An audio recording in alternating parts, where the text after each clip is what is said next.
இந்த வாய்ப்பு வந்து அடிக்கடி கிடைக்காது. ஜூலை 22 செவ்வாய்க்கிழமை முடிஞ்ச மார்க்கெட் அப்டேட் பார்க்கலாம். சென்செக்ஸ் 13 புள்ளி இறங்கி 82,186 க்ளோஸ் ஆகிருக்கு. நிஃப்டி 50 29 புள்ளி இறங்கி 25,060 க்ளோஸ் ஆகிருக்கு. நிஃப்டி பேங்கு 196 புள்ளி இறங்கி 56,756 க்ளோஸ் ஆகிருக்கு.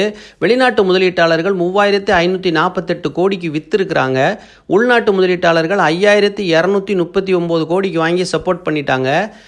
அமெரிக்க டாலருக்கான இந்திய ரூபாயோட மதிப்பு 8 பைசா விழுந்து 86.37 ரூபா இருக்குது. இந்திய ரூபாய் தொடர்ந்து விழுந்துக்கிட்டு இருக்குது. 86.37 கிட்ட போயிடுச்சு. இப்போ அப்புறம் வந்து gold 10 gram MCX gold pure gold 24 carat 28 புள்ளி அதிகரித்து 1,357,000 ரூபாயில் விற்கிது. அப்புறம் சில்வர் 1 கிலோ பியூர் சில்வர் 999 30 புள்ளி இறங்கி 1,15,625 இப்போ வர்த்தகம் ஆகிக்கிட்டு இருக்கு. ஜூலை 23 புதன்கிழமை இன்னைக்கு முதலாம் காலாண்டு முடிவுகளை அறிவிக்கக்கூடிய முக்கியமான நிறுவனங்களை பார்ப்போம்.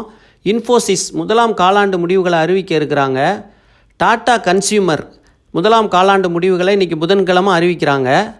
டாக்டர் ரெட்டிஸ் முதலாம் காலாண்டு முடிவு புதன்கிழமை 23 இன்றைக்கி அறிவிக்க இருக்கிறாங்க. பஜாஜ் ஹவுசிங்கு முதலாம் காலாண்டு முடிவு 23 இன்றைக்கி அறிவிக்கிறாங்க. எஸ்ஆர்எஃப் இன்றைக்கி புதன்கிழமை ஜூலை 23 முதலாம் காலாண்டு முடிவை அறிவிக்கிறாங்க.